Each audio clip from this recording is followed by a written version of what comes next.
My name is Marynurce Kazosi, a master's student at Nelson Mandela African Institution of Science and Technology and a Food and Nutritional Sciences program.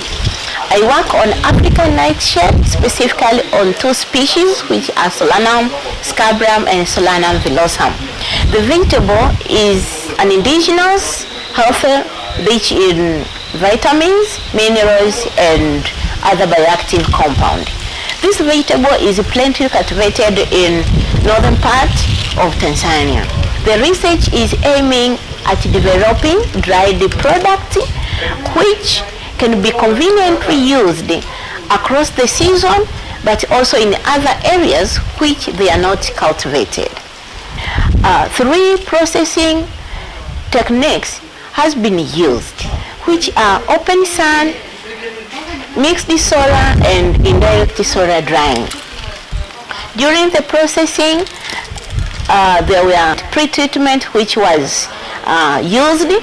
These are blanching under normal water, and the other is blanching with an additional of 3% salt concentration, and the other is just washing and drying as untreated sample.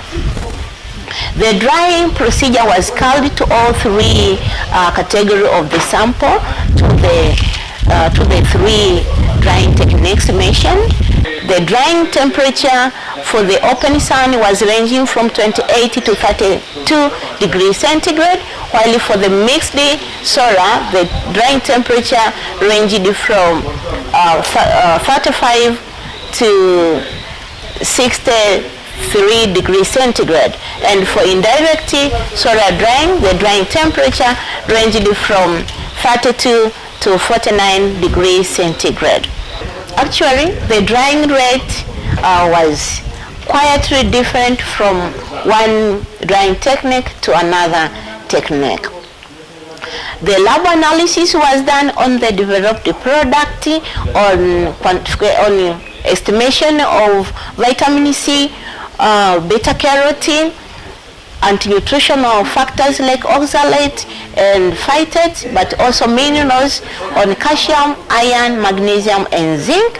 And microbial analysis was carried out to look on bacteria. This is total viable count, but also on yeast and molds.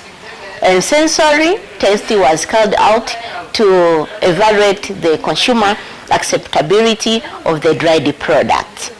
The results showed that among of the 3 processing techniques, indirect solar dryer was efficiently retained the nutritional content of the developed product, but also removed efficiently the anti-nutritional factors, which are oxalates and phytates, which normally hinders the bioavailability of other nutrients.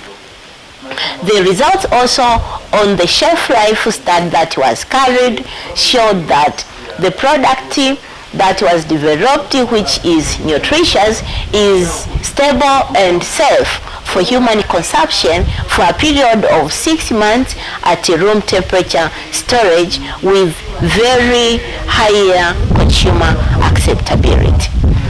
The research is significantly impacting the life of the society on reducing the post-harvest losses of the vegetable, but also improving the availability of the dried product across the season, hence ensuring food and nutritional security, but also we are aiming to create awareness to the society on the processing techniques of the vegetable.